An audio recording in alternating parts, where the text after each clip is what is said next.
नमस्कार मित्रांनो, मी प्रज्ञावंत Gaikwad, software engineer, CEO आणि फाउंडर माही ऑनलाईन उद्योग समूह. आपल्यासमोर एक महत्त्वपूर्ण अशी माहिती घेऊन आलो की शेतकऱ्यांसाठी लाभदायी दिलासादायक ठरू शकते.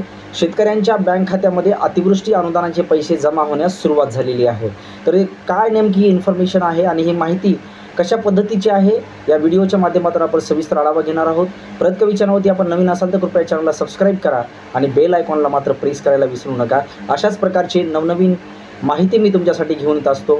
चला तर मग विना विलंब शेतकऱ्यांच्या बँक खात्यात अतिवृष्टी अनुदानाचे पैसे जमा होण्यास सुरुवात झाली आहे. कोणत्या जिल्ह्यातील शेतकऱ्यांना अनुदान मिळणार आहे त्या संदर्भात माहिती या ठिकाणी आपण जाणून घेऊया. महाराष्ट्र शासनाकडून शेतकऱ्यांना देण्यात येत असलेल्या अनुदानाचे पैसे शेतकऱ्यांनी ई-KYC करून देखील मिळत नसल्याचे समोर आले आहे. याबाबत शासनाने दखल घेत सोमवारी काही शेतकऱ्यांच्या बँक खात्यात अनुदानाचे पैसे जमा करण्यात आले आहेत. त्यामुळे बळीराजा काही अडचणीवर मात करू शकला आहे.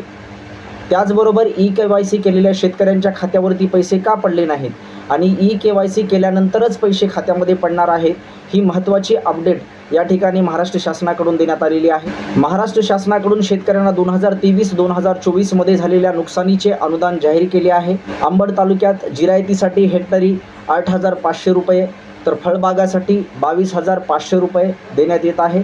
घनसावंगी तालुक्यात जिरायतीसाठी 13,600 रुपये, तर फळबागासाठी 16,000 रुपये अनुदान शासनाने जाहीर केले आहे. त्यासाठी प्रत्येक शेतकऱ्यांना ई-KYC करणे आवश्यक आहे. असे असतानाही शेतकऱ्यांनी CSC केंद्रावर जाऊन ई-KYC केली आहे, परंतु अद्याप शेतकऱ्यांना त्यांच्या खात्यावर अनुदान प्राप्त झाले नाही. त्यामुळे राज्यातील शेतकरी हैराण आहेत. शेतकऱ्यांना या अनुदानाचा लाभ घ्यायचा असेल तर ई-KYC करणे आवश्यक आहे.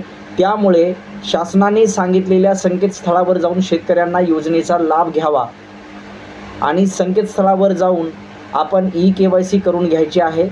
ई-KYC केल्यानंतर आपल्या अकाउंटमध्ये हे अनुदानाचे पैसे थेट जमा केले जातील. ही अतिशय महत्त्वपूर्ण अपडेट शेतकऱ्यांसाठी आहे. ज्यांची कोणाची ई-KYC राहिली असेल त्यांनी जवळच्या CSC केंद्रामध्ये जाऊन आपण आपली ई-KYC पूर्ण करून घ्यायची आहे.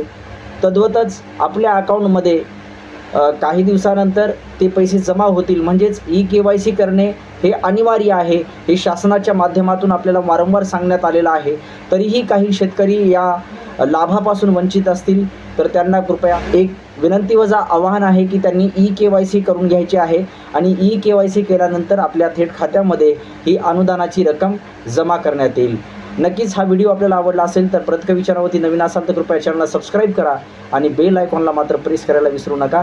अशाच प्रकारचे नवनवीन व्हिडिओ मी आपल्यासाठी घेऊन येत असतो. जय हिंद, जय भारत.